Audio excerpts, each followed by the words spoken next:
Don't bore me with your email that says something like, "Oh, Bob, here you are praising Stephen Bannon as the perfect example of virtues and piety and Christianity. And do you know that this guy's not even a Christian and he cusses like a sailor? Okay, and this is the guy that you're trying to lift up as some perfect altar boy?" Do me a favor, don't bore me with those emails because I'm not saying any such thing.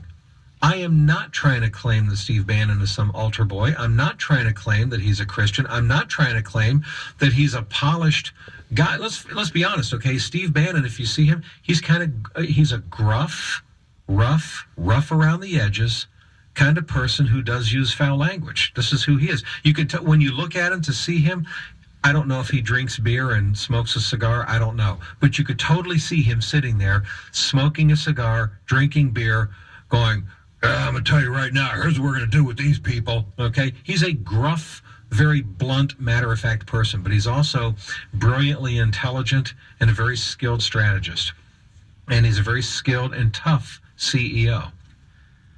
But the people that work for him say there's nothing about him that is white nationalist or anti-Semitic or any of that kind of stuff at all. All right? So as a Christian, is he somebody that I would hang around with? Not particularly. I mean, he wouldn't be my type of person. He's, by all accounts, I don't think that there's any record of him claiming to be a Christian. And he's pretty rough around the edges as far as his language and how he carries himself. Okay? But what Donald Trump is looking for is somebody who's not going to be a yes man, but somebody that is going to be gruff and tough and straightforward and say, "Look, here's what we need to do," and whatever. That's who Stephen Bannon is. But to try to turn him now into an anti-Semite, anti-Jewish or racist or whatever is absurd, which brings me to Joel Pollak's piece.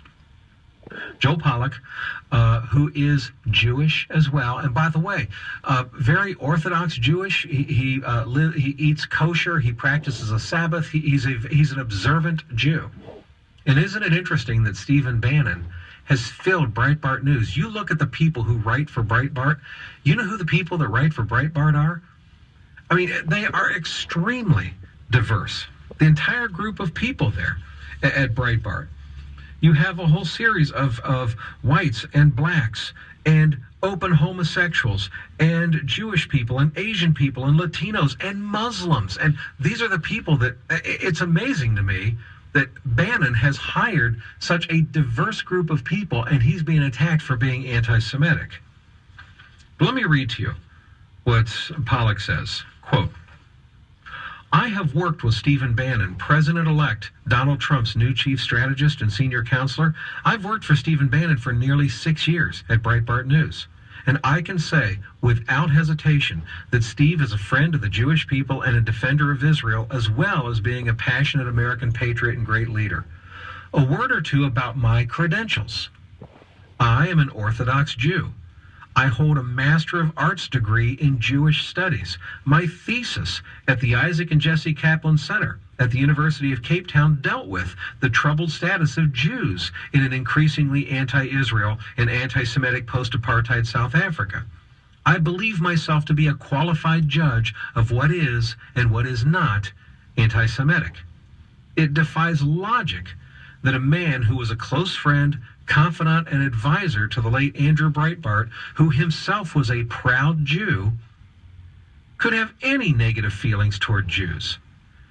As I can testify from years of working together with Steve in close quarters, the opposite is the case.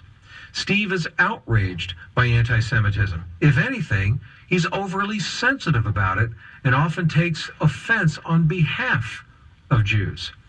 Steve cares deeply about the fate of Jewish communities in America and throughout the world, a fact that is reflected in Breitbart News daily coverage.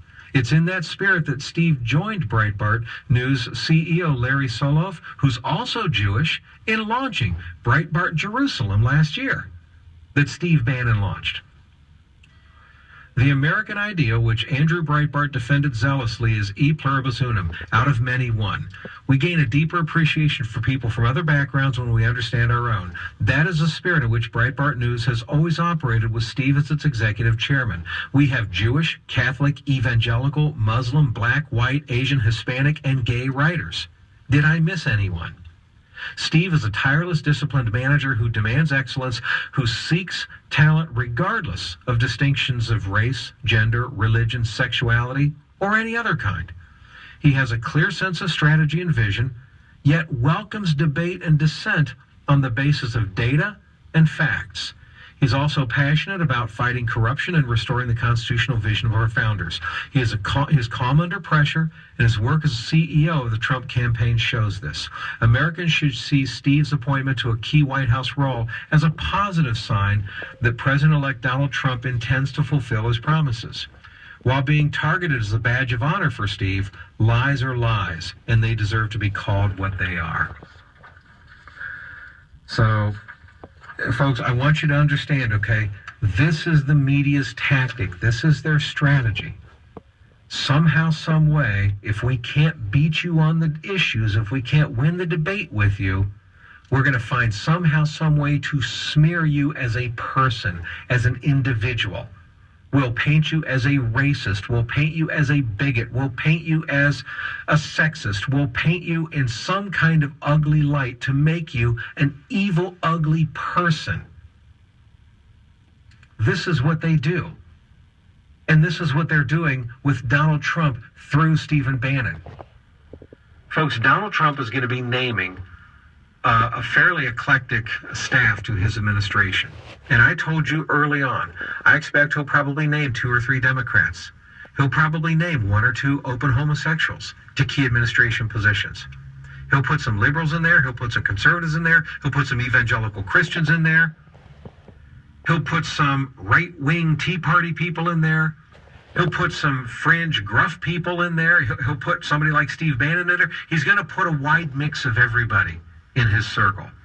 And what the media is going to do is go, oh, nothing we can get on that guy, nothing we can get on that guy, okay, nothing we can get on that way. Hey, maybe we can turn this guy into a monster and then make that the headline story for however many days we can to try to destroy Donald Trump and create the perception that he's a racist somehow, surrounding himself with racist people.